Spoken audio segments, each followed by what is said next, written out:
Welcome back to the Defiant Spirit. I'm Baruch Levy, also known as B. Thanks for tuning in. This is the final in my three-part trilogy of reimagining, rethinking the holiday, the holy day of Passover. It's not for Jewish people, it's for any people, it's for every people, anybody, because it's a universal message that's been part of our ethos here in America since the founding of this country. Certainly part and parcel of the Bible, the second book of the Bible, also known as Exodus or Shemot in Hebrew, which we'll be talking about, and the center of the journey of Christianity. Last night we had our first Passover Seder. As I'm recording this, it's the day after. I'm a little hung over. You're supposed to drink 4 cups of wine, and I'm not a wine drinker, so 1 was enough, 2 fine, 3 was too many, and 4 was beyond. And it just got. I just don't like wine. No offense to you wine connoisseurs out there. I wish it was beer, but beer's not kosher for Passover because it has wheat and grain in it. But the bottom line is I fulfilled the commandment to drink the 4 cups, and I am paying a little bit of a price today. I'll tell you about that, but I say that because we always have people who are not Jewish at our Seder table, at our Passover table, and they are always amazed to hear the connections between Judaism, Christianity, and understanding the context of Jesus, the Last Supper being a Passover Seder. And I think it's really deeply edifying for Christians to reclaim their roots, and it's their roots. So they were definitely engaged, as was everybody else. It was a very youth-oriented Passover Seder. 4 kids all invited their friends. Right now we got a lot of renovation going on in our kitchen, so it had to be relatively small. It was 20-ish people, and all under, Ariel and I were the oldest by far. But it gave us an opportunity to engage them in what I'm going to talk to you about today, which is a third part of our journey of reimagining this as not an exodus. You know the story, you've seen the movie, you've seen the cartoon. It's a great story, but it's not the way it's usually told. It's not about a leaving. Exodus means exit, it means leaving. And it's usually told as a journey of the Israelites going from slavery to redemption by physical journey. And then every year as Jews, we recreate the journey around our Passover Seder, our Passover table, with the Seder, which is the structured meal. That's what Seder means, and telling the story.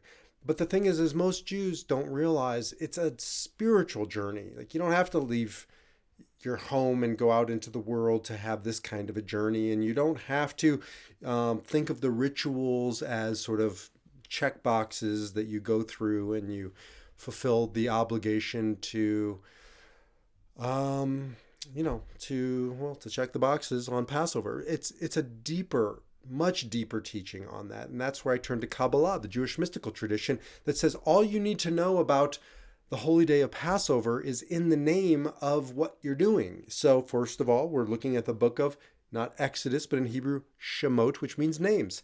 And it's a story about what it means to have a name, an identity, not just your name on your, photo ID, but who you are, where you've come from, to know your roots, what it means to lose that connection, to lose connection to your name. I'm a logotherapist. I help people all day, every day find their name. According to Kabbalah, Viktor Frankl, my teacher and mentor, calls it your logos. You can call it your meaning. You can call it your why. You can call it your essence. You can call it Bob. It doesn't matter what you call it. You know it when you're in it, when you're living your name, your truth, not somebody else's, not what your parents wanted for you, not what your spouse expects from you, but yours and yours alone.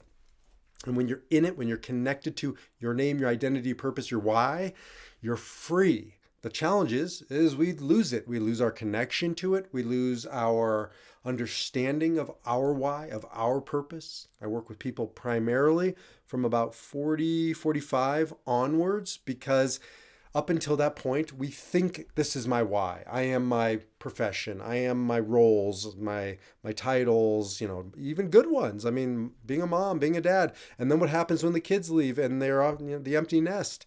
Well, if that's my why, I got a real problem because my why has changed. And it's not your why. It's part of what you do. It's part of why you're here, but it isn't your core why. Your core why, as Frankl calls it, is your defiant spirit, that thing in you that can never be taken. The world can strip away everything around you, and it will. And at the end of the day, you have power over one thing: your essence, your logos, your name. And so Passover is a story about what happens when we lose that connection, when we lose our name. We go into slavery, we go into servitude. No, maybe not physically, but certainly internally. And Frankl calls this the inner concentration camp, that you are reduced, you are imprisoned, you are trapped. You may seem like you're free on the outside, but on the inside, I work with so many people who are anything but free. How do we get back to freedom? You don't have to go walk from Egypt to Israel to get there. Every holiday, we gather around the Passover table, have the Seder, the order, the structured meal. Again, not to just check the boxes. What are we doing? We read from this little booklet, and that's all we need to know, because the booklet is called, pop quiz, anybody Jewish or not Jewish? A Haggadah. So you read from the Haggadah. That's that little booklet that's designed for Passover. There are thousands of versions, but they all contain within it the story of the Exodus, with lots of embellishments and themes. There's a Buddhist Haggadah. There's a environmental Haggadah. There's just a billion different versions, but they all are versions and variations on the same story, the Exodus, Shemot, the journey of names. And what's the point? The point is that we're supposed to gather around the table and tell the story. And that's where I want to pick up today, because we've been talking about what it means to lose your connection, your purpose, your why, your name, and how to get it back. Well, one of the things that the Kabbalists understood was that the Israelites, who embody all of us, we're supposed to see ourselves as the ancient Israelites. We're supposed to see ourselves in the story and understand our own personal journey of Exodus, of reclaiming our name. One of the things that's lost in the journey of the Exodus that sends the Israelites into servitude, into slavery, into their own inner concentration camp, is they've lost, according to one of the great mystics, the mystical traditions. It's from the book of the Zohar, which is sort of the foundational text of Kabbalah, is they've lost their ability to speak, to communicate. And that is a symptom of the concentration camp. Again, Viktor Frankl says, yes, there were real concentration camps. There are. He went through 4 of them. But there's also this thing called the inner concentration camp. And that's when we have been victimized and we lose our power. And one of the ways you can see that, I see that in my own life and counseling other people, is we lose our ability to articulate what's going on inside of us. When I'm working with somebody who's gone through depression, there is this constriction, this narrowness. They can't even articulate what they're going through. And that's the inner concentration camp. That's why in Hebrew, Egypt is called Mitzrayim.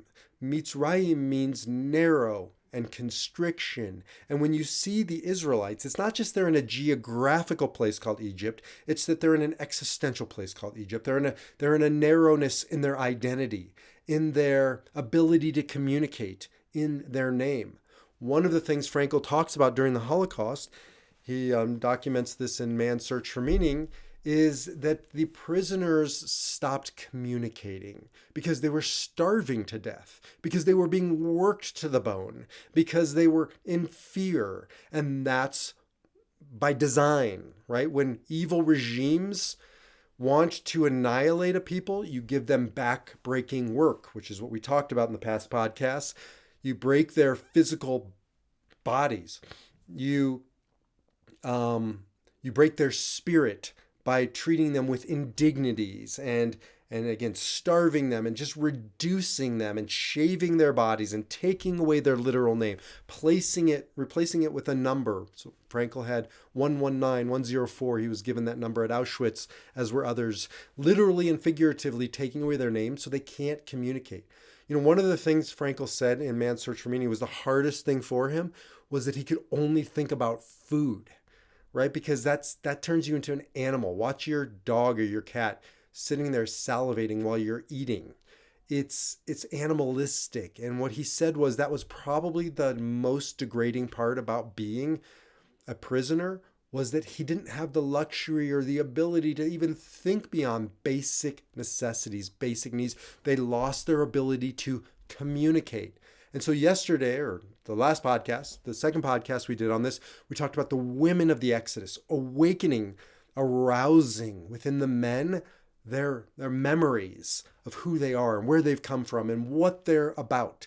And that was getting them back to beyond just the basics of human survival, of necessity, to this deeper place. And that's intimacy, that's arousal, that's desire.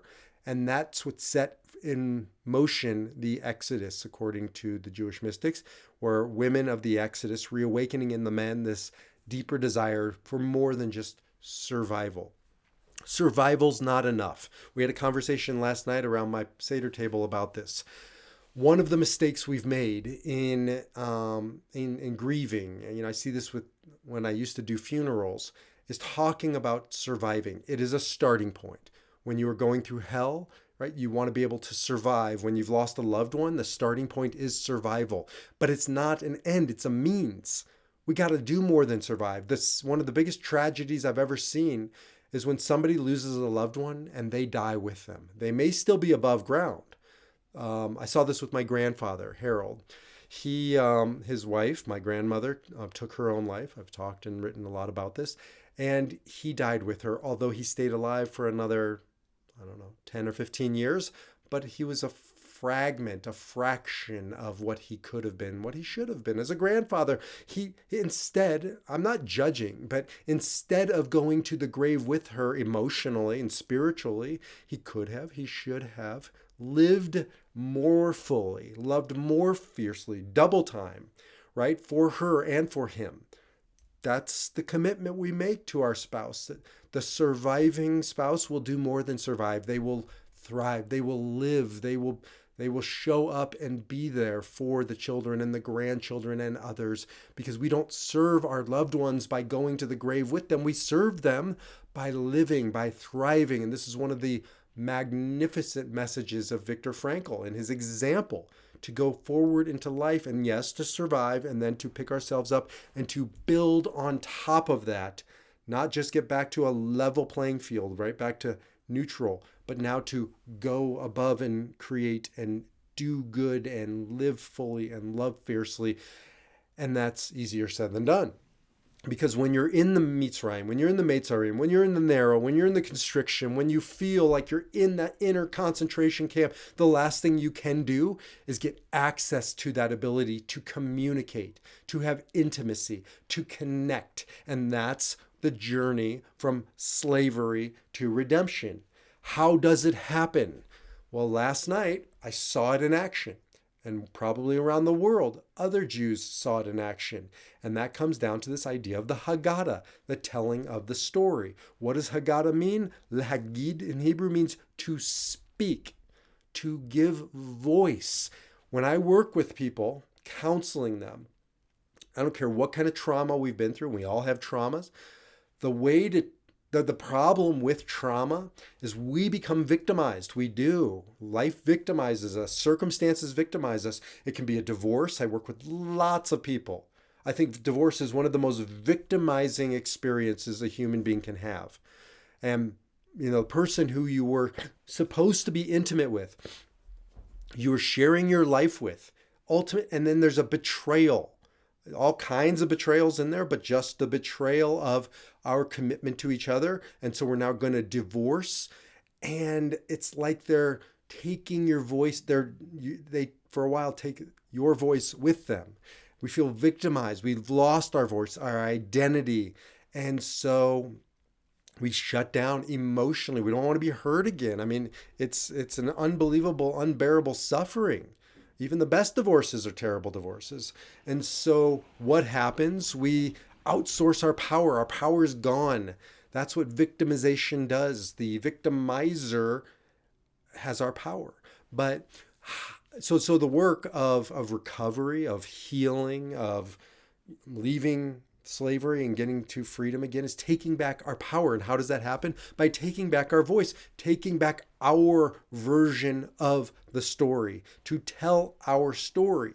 Because what happens is, in that victimization, we start believing the circumstances, believing the ex, believing the whomever or whatever is happening to us, and we start telling their story. And that's the work of Passover, reminding us to tell our story. There is no their story. There's our story. There's my story. Teacher of mine, of blessed memory, Jonathan Sacks, famous rabbi, said maybe I said this in the previous podcast, I'm saying it again, there's no word for history in the Hebrew Bible. None. You will not find a word for history. In modern Hebrew, it's historia. You can hear that's not Hebrew, that's English, because there's no word for history. Why? There's no such thing as history in Judaism. There's only, in the Hebrew Bible, memory. And what Rabbi Sacks says is the difference between history and memory is history is his story. It's her story. It's their story. It's not my story. Memory, however, is alive. It's here. It's now. It's not past. It's now and now and now and now. And when we're in the now, there is no history. Show me where the history lives. Show me where the past exists. There's now and now and now and now and now. And if it's now, then it's my story. And if it's my story, I'm writing it. It's not over. Others don't get the final say. Our ancestors don't get the final say. People around us don't get the final say. Who gets the final say? I get the final say. You get the final say because it's your story. So write your story. And in this story, you get to be the hero if you write yourself into the story as the hero. You don't have to remain the victim. We're all victimized. That's not a choice. But whether or not, as Edith Eger, a Holocaust survivor and a great logotherapist in her own right, says, the difference is victims, right? Victimization is not a choice, but becoming a victim, taking up residence in the victimhood, living there, parking our ass and not moving forward on the journey, that's our choice, or our forfeiting of a choice, or our forfeiting of power. And we must take back our power to write ourselves back into the story, not as the victim, but as the victor. Get it? V-I-K-T-O-R, from victim to victor, to become the hero of our story. How do we do that? Passover Seder, we sit around the table, lahagid, and we tell the story. What story? Rabbi Nachman, a famous Kabbalist mystic, says, all stories, your story, any story is a story of liberation. When you get consciously into the story, when you remember those who came before you and you tell their story, when you get into yours and you unpack the story and you take back your power and you get rid of the victimization, or you defy the victimizers, you're telling your story. You're owning your story. You're writing your story. So when you go around the Passover Seder table, everybody's sharing and talking and opening and leaving behind the constriction. That's the beauty of Passover and all of these gatherings. And it can be Thanksgiving, it can be Christmas, when you gather together with friends, with loved ones, and you tell stories. You tell ancient stories, you tell modern stories, you tell personal stories. You're opening your mouth and speaking the story, which is interesting because the word Passover is English, and in Hebrew, it's Pesach.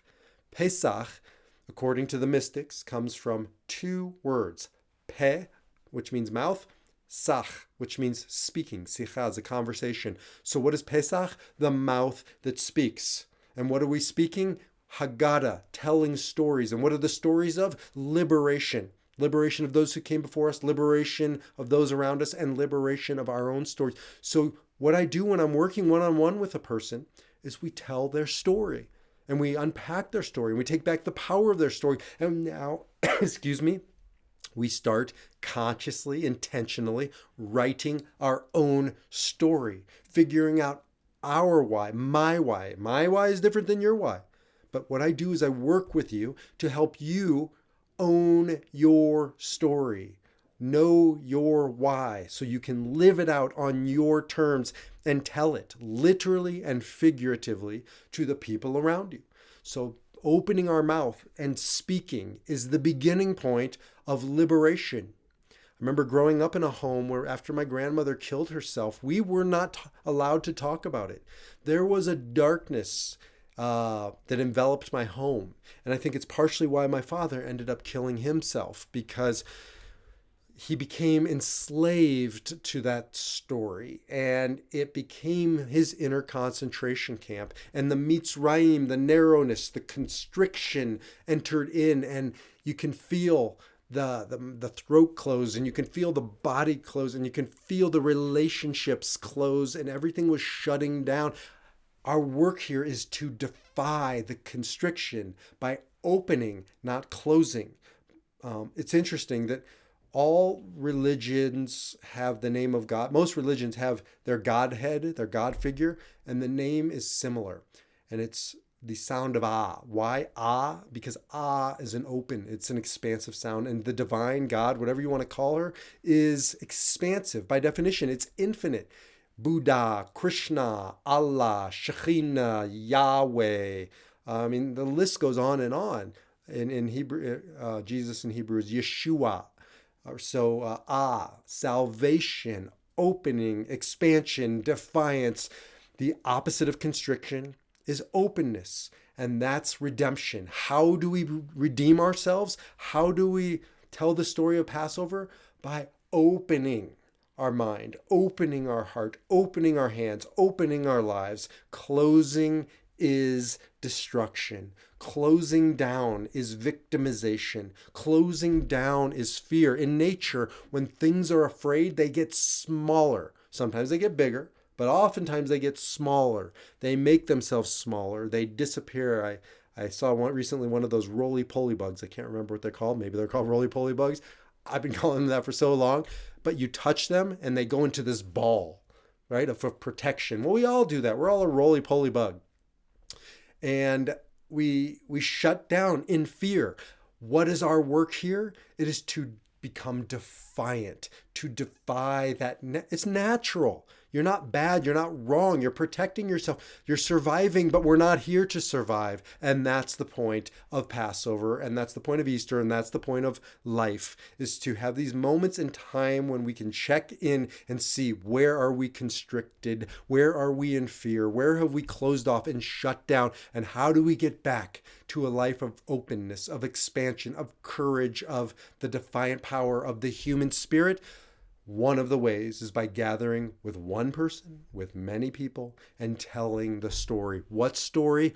All stories of liberation, all stories of success and of hope and of inspiration, not desperation. It's why I'm so committed to the work of Viktor Frankl and the book Man's Search for Meaning, because I think it's a perfect example of telling somebody else's story, not as history, but as our story, as my story, as your story. Because no, you haven't gone through a concentration camp like he did, but make no mistake about it, you have, or you will know your own inner concentration camp. And how do we get through our inner concentration camp? By looking at other examples like Mandela and King and Viktor Frankl, to see what's possible, to see examples of men and women who didn't simply survive. They started there, but they didn't end there. What made Mandela great, what made Viktor Frankl great, was that they went on to thrive. They went on to live. And how did they do it? By telling their story, so that they can inspire us through our story, so you could go on and tell your story. And that's the message of Passover, to take back our power, to take back our purpose, to not allow the world or circumstances to victimize us, so that we don't take up residence in that space, the victimhood, so that we don't forget or outsource our name, lose connection to our name, and start living in fear, which is not our name, and start living in reaction, which is not our name. Our name, your name, is uniquely yours, not the letters on your driver's license, but the letters, the essence of your heart. You are here to live your unique story. And Passover reminds us to take back your power, to open your mouth, to speak your story in 1,000 different ways to 1,000 different people, but to ultimately share the beauty and the blessing of your story, of your name. And that's the work of Passover, to journey from slavery, constriction, to freedom, expansion, to leave behind the fear and move back into that place of courage, of faith, of moving forward in our lives, to live more fully after a loss, to love more fiercely in the face of setbacks and trials, adversity, and to commit to getting back into the place, the space of consciously creating, choosing, responding our story and living it out in the time that we have here. And so that's the message of Passover from the Kabbalistic or mystical perspective. I didn't fully do it justice, never can. It's a very deep and ancient text, but certainly took a shot at it. We'll continue this, I'm sure, next year. I return to it annually, both because I'm in the midst of it and I do this work myself, but also I want to share my story and I want you to have more tools and resources to explore and share and own your story. If you want more on this, on the name, on identity, on defiance, well, you know where to find it, defiantspirit.org. Jump over there. Got lots of different ways for you to reclaim your name, remember your name, live your name, defy your number, defy the fear, and live your beautiful, defiant spirit. So thank you for tuning in. Happy Passover. Have a happy, meaningful Easter as well. And I look forward to seeing you or talking to you in the next podcast.